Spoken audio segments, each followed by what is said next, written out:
Tiempo de noticias en Telesur, comienza Temas del Día, como siempre con la pregunta del día para que ustedes opinen. Al final del programa les tenemos sus reflexiones. Ahí está, ¿qué significa para El Salvador la victoria de Nayib Bukele en primera vuelta en las presidenciales de este domingo? @temas Telesur, @Telesur TV, @Tatiana Telesur.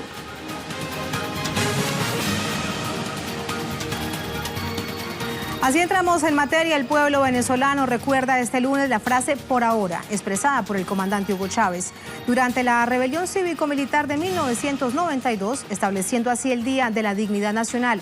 Así entramos en materia con este primer tema del día. Desde tempranas horas, el presidente Nicolás Maduro lideró los actos conmemorativos. El jefe de Estado indicó que desde ese acontecimiento histórico nació la Revolución Bolivariana en un contexto de rechazo a las políticas del Fondo Monetario Internacional, contra el neoliberalismo, el entreguismo de gobernantes de aquel entonces. El presidente Maduro señaló además que con la rebelión cívico-militar comenzó el despertar de un sueño.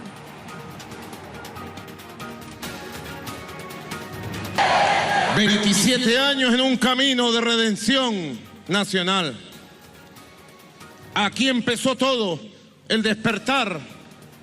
Aquí empezó a resucitar el Lázaro colectivo que nos decía nuestro comandante Chávez. Aquí comenzó la resurrección de una historia que habían apagado y que habían traicionado durante 2 siglos. La historia buena de Bolívar, de Sucre, de Miranda, de Urdaneta, de Negro Primero. En aquella rebelión del 4 de febrero se despertó el espíritu genuino de los libertadores para hacerse pueblo, para hacerse ejército, para hacerse proyecto nacional. El jefe de Estado venezolano convocó al pueblo, a su pueblo venezolano, a iniciar un proceso de recolección de firmas a partir de este miércoles. El objetivo es entregarlas, enviarlas a la Casa Blanca y así rechazar las amenazas intervencionistas del presidente Donald Trump en esta nación suramericana. A partir del miércoles próximo se va a iniciar una gran jornada nacional para recoger firmas de todo el pueblo venezolano y entregarlas en la Casa Blanca junto al pueblo de Estados Unidos, rechazando las amenazas. Llamo al pueblo de Venezuela a poner su firma, a poner su corazón. Y en ese contexto, miren esto, el presidente Nicolás Maduro envió una carta al Papa Francisco, le solicita al Sumo Pontífice apoyo en el fortalecimiento de un camino de diálogo en esta nación. En la carta, el presidente venezolano pide al Sumo Pontífice que disponga de sus esfuerzos, de sus oficios, para retomar el diálogo entre las partes en conflicto. Recordemos que el Papa Francisco manifestó en reiteradas ocasiones su preocupación ante la posibilidad de un derramamiento de sangre innecesario en el país. Es importante destacar que esta solicitud se produce tras un fin de semana marcado por amenazas de ataques injerencistas contra la institucionalidad y la soberanía de Venezuela.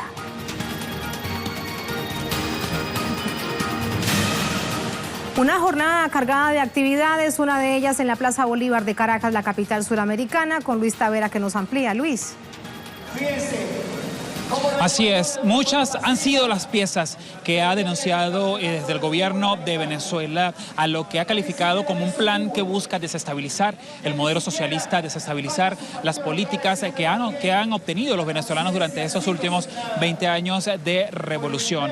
Además, desde la Cancillería de Venezuela también se ha resaltado la necesidad de denunciar esta guerra psicológica que ahora también es un componente más a este golpe de Estado en desarrollo con la utilización de canales de comunicación como en el caso de WhatsApp para difundir noticias falsas y lograr desestabilizar a una nación que cada día demuestra que quiere vivir en paz, que quiere seguir en civismo, y hoy la Plaza Bolívar sirve de este mismo escenario para que el poder popular pueda realizar estas asambleas para denunciar este golpe de Estado en desarrollo en contra de su autodeterminación y también para exigir el respeto a su constitución, que ha sido violentada a través de estos planes golpistas, como muy bien lo ha señalado el presidente de Venezuela. Otro de los aspectos que continúa siendo relevantes en este contexto político que orquesta Estados Unidos desde el exterior es justamente estos delitos constitucionales, pero además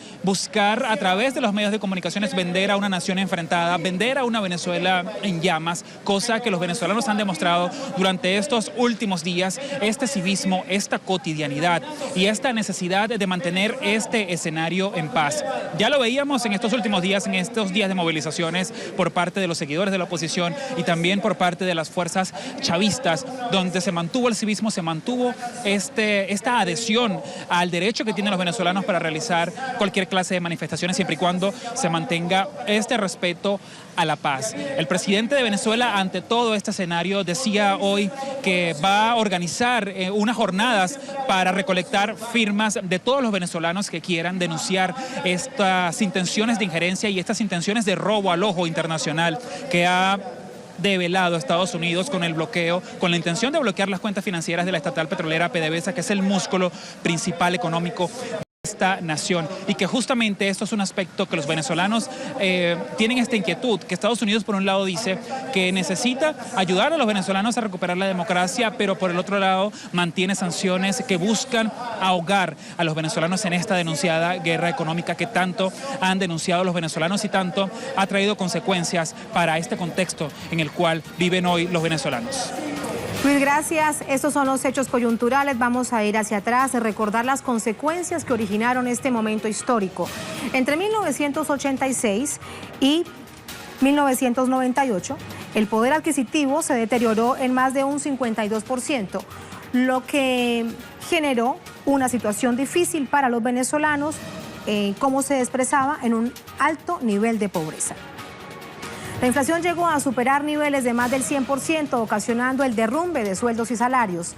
Generó esto como consecuencia la pérdida de capitales de pequeños y medianos ahorristas. Entre los años 1938 y 1968, los gobiernos de aquel entonces pagaron más de 60.000 millones de dólares en deuda externa. Esto equivalía a la mitad de los ingresos petroleros del país. También se impuso al pueblo una receta económica neoliberal que consistía en el aumento de los servicios como agua, electricidad y gasolina. Además, aumentó el desempleo entre un 18% y un 20%, causando el desplazamiento de la mitad de la fuerza laboral a la economía informal. La mitad de la población mayor de 60 años no estaba protegida por un sistema de seguridad social, no eran pensionados. Los servicios de salud se encontraban además privatizados. Los indígenas no eran reconocidos como ciudadanos venezolanos ni existían como grupo étnico dentro de la Constitución. Según informes de la Comisión por la Justicia y la Verdad, se registraron 10.071 víctimas de asesinato y tortura, desaparición por razones políticas entre 1958 hasta la llegada al poder del presidente Chávez en 1999.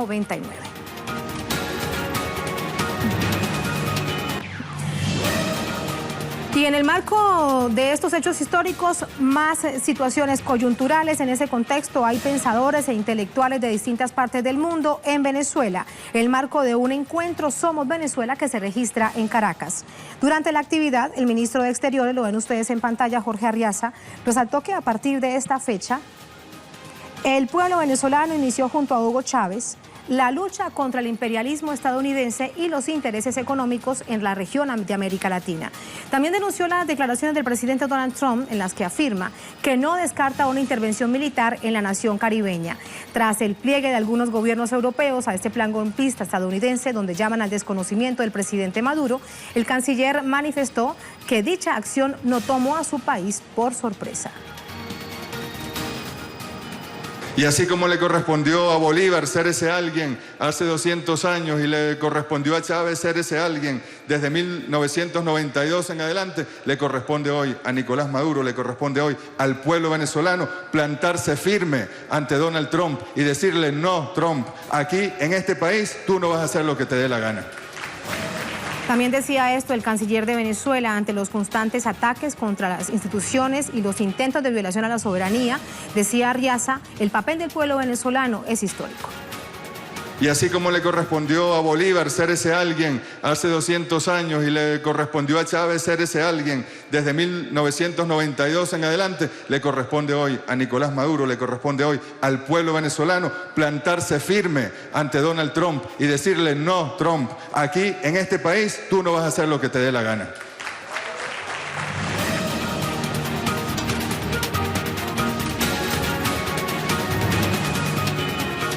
Y tenemos en pantalla para ustedes la pregunta del día que les proponemos desde el inicio de Temas del Día. ¿Qué significa para El Salvador la victoria de Nayib Bukele en primera vuelta en las presidenciales de este domingo? A través del operativo Salvador Decide lo vieron ustedes. Citamos @temas Telesur, @Telesur TV, @Tatiana Telesur. Esperamos sus respuestas. Nuestra imagen del día nos muestra el inicio del nuevo año del calendario chino, en el que millones de personas en todo el mundo ultiman preparativos para la mayor celebración anual en Temas del Día. Ya venimos con más.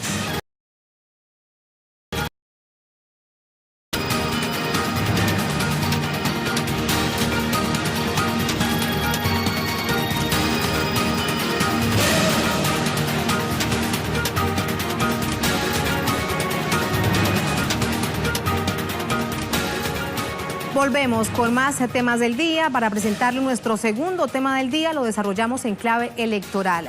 La víspera, Nayib Bukele se posicionó como el presidente electo de El Salvador con el 53,78% de los votos, tras unas elecciones que pasaron a ser las de menor participación en los últimos 25 años. Vamos con las imágenes. El triunfo de Bukele representa el fin al bipartidismo de izquierda y derecha que ha gobernado El Salvador en las últimas décadas. En la jornada se destaca el bajo nivel de participación, ya que solo el 41% de los 0,52 millones de personas habilitadas acudieron a votar. Tras el conocimiento de su victoria, miles de personas se congregaron en la Plaza Morazán en la capital, allí ondearon banderas de El Salvador y de su partido, de Gana.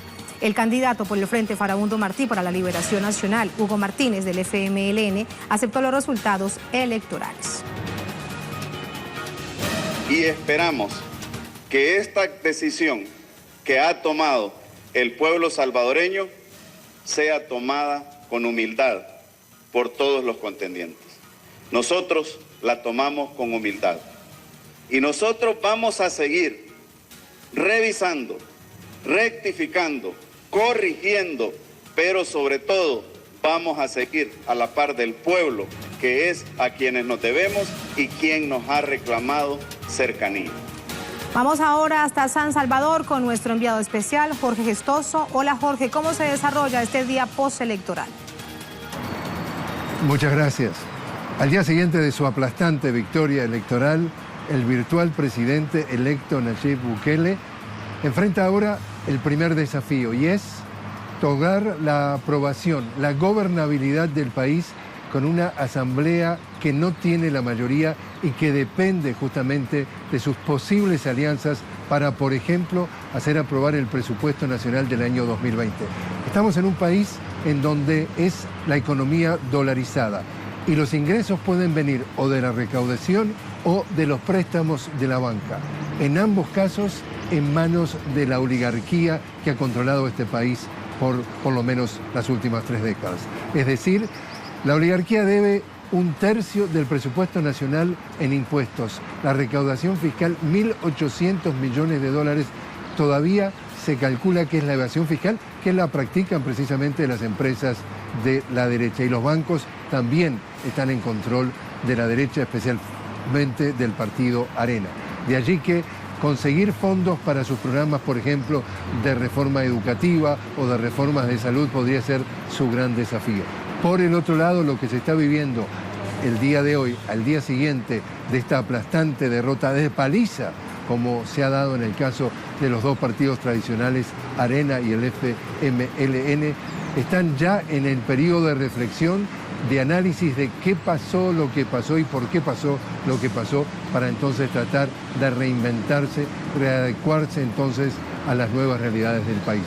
Han recibido una sonora bofetada de que el pueblo realmente le ha puesto fin para muchos al bipartidismo. 30 años, los últimos 30 años, los primeros 20, bajo el gobierno de Arena, los últimos 10 bajo el gobierno del FMLN, y ahora entonces nace una nueva realidad política en El Salvador que depende de qué es lo que va a pasar entre esa armonía o posible armonía de los partidos a nivel del Ejecutivo y a nivel del Parlamento, si sacan o no el país adelante y la calidad de vida del salvadoreño puede mejorar en los próximos 5 años. El 1 de junio asume entonces este nuevo gobierno del partido Gama.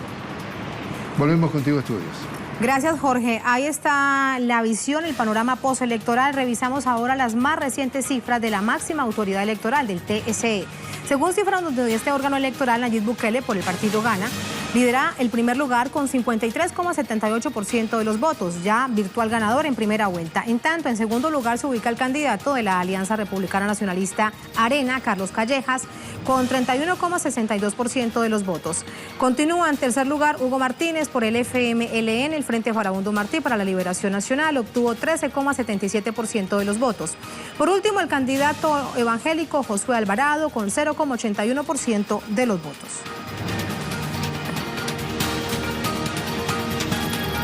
Ha hablado el presidente de El Salvador, Salvador Sánchez Serén, señalaba que los comicios presidenciales de este domingo se desarrollaron de manera transparente, reconoció el triunfo electoral del candidato Nayib Bukele. A través de la red social Twitter, el presidente Sánchez Serén manifestó lo siguiente, está en pantalla.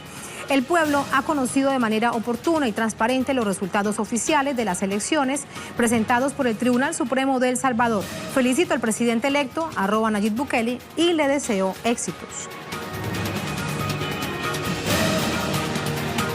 Otros presidentes de Centroamérica también han felicitado al nuevo presidente de El Salvador, en este caso Jimmy Morales, es el presidente de Guatemala, lo decía a través de su cuenta en Twitter. Él dijo, Guatemala felicita al hermano pueblo salvadoreño, al nuevo presidente electo Nayib Bukele por la celebración de su fiesta democrática electoral en paz y armonía. Continuaremos trabajando unidos por la amistad y desarrollo de nuestros pueblos. Bendiciones.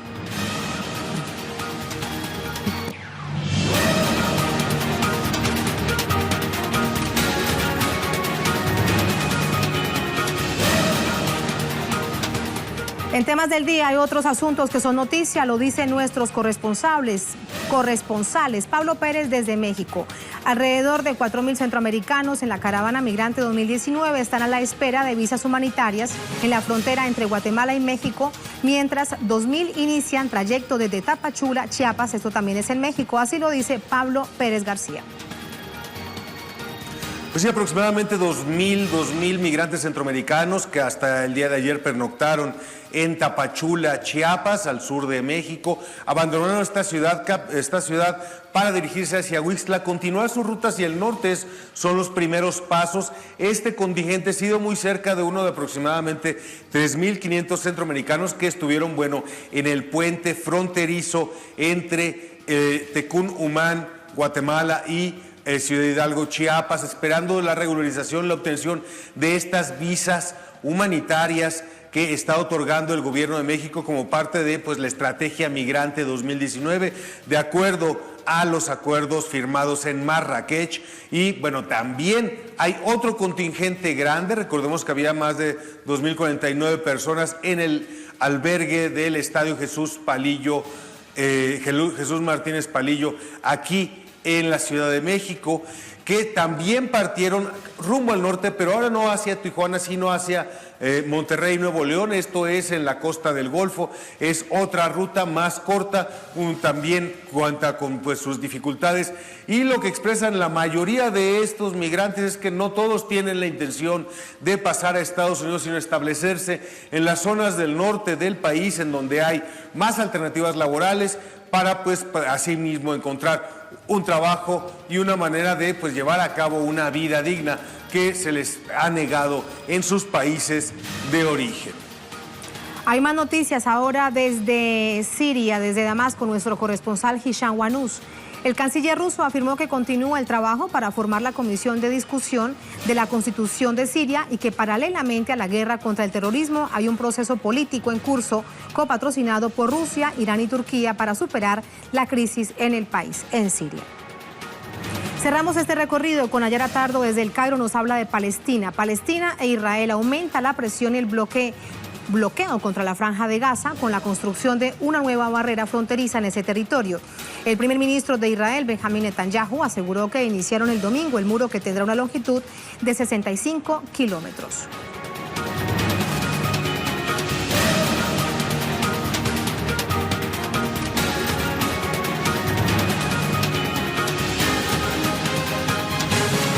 Noticia en desarrollo en temas del día. El Departamento de Defensa de los Estados Unidos anunció el envío de 3.750 militares más a la frontera de Estados Unidos con México durante un plazo provisional, dice el gobierno, de 3 meses para apoyar a fuerzas fronterizas ya desplegadas. Vamos a ampliar esta información. Para ello tenemos a nuestra corresponsal en Caracas. Hola, ¿qué tal? Así es, este fin de semana el Departamento de Defensa anunció que enviará 3.750 tropas adicionales a las ya existentes en la frontera sur, que sumadas a estas llegarán a 4.350 para prestar apoyo a la Oficina de Aduanas y Protección Fronteriza. Acción autorizada el pasado 11 de enero por el secretario de Defensa en funciones, Patrick Shanahan. El presidente Donald Trump había anunciado que estas tropas buscaban detener lo que llamó un intento de invasión de ilegales a través de grandes caravanas a Estados Unidos, e insistió en que, al igual que otras ocasiones, esto será detenido. Esto se da en un contexto bastante duro, ya que el día de mañana lanzará su mensaje anual presidencial conocido como Estado de la Unión, el cual fue pospuesto precisamente por el tema fronterizo de los 5.7 mil millones de dólares que el mandatario ha solicitado para la construcción del muro y que costó a los estadounidenses más de un mes del cierre de gobierno de la administración. Situación que se puede volver a presentar el próximo 15 de febrero de no llegar a un acuerdo bipartidista, y con lo cual entraríamos de nuevo en un cierre de gobierno. Se espera que el día de mañana el mandatario haga un anuncio precisamente en el marco de este Estado de la Unión, por lo cual nosotros les traeremos las reacciones y todo lo que se pueda presentar durante las próximas horas. Vuelvo contigo a estudios. Gracias, Alina. Era Alina Duarte, nuestra corresponsal permanente desde Washington. Así llegamos al final de esta emisión de Temas del Día. Los dejamos con el video web del día, producciones que revisamos de manera audiovisual, y antes de ello tenemos las respuestas que ustedes nos enviaban a la pregunta del día. Así que la revisamos. Esta es la pregunta, la recordamos. ¿Qué significa para El Salvador la victoria de Nayib Bukele en primera vuelta en las presidenciales del domingo? Sus respuestas aquí están. Guillermo Lescano: mi primera reflexión me lleva a decir por qué el actual oficialismo del señor Sánchez Serén pierde tan abruptamente. Una diferencia grosera. Que haya ganado Bukele significa que ganó la derecha. Dios quiera y me equivoque, es un hombre adinerado. Veremos qué pasa cuando asuma. Gracias, Guillermo. Seguimos. Alex Ausliev: el fin de una era. Ojalá el FMLN oficial se regenere para volver a la presidencia. De otro modo, El Salvador será una nueva base militar yanqui con @Nayib Bukele, quien es de derecha. Ahora sí los dejamos con el video web del día, producciones audiovisuales que usted encuentra compiladas en la cuenta Facebook de nuestra casa Telesur. Hoy vamos a dejarlos con esto. Las autoridades cubanas confirman la caída de un meteorito desintegrado en numerosos fragmentos en la provincia de Pinar del Río, la más occidental del país. Los investigadores han recopilado muestras con el objetivo de lograr más precisión sobre el inusual fenómeno, que no es la primera vez que ocurre en la mayor de las Antillas. Ahí están esas imágenes, con eso los dejamos. Hasta la próxima, sigan con nosotros.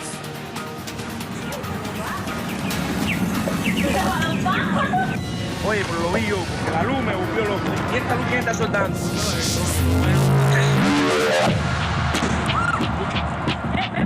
Entra, Sandy.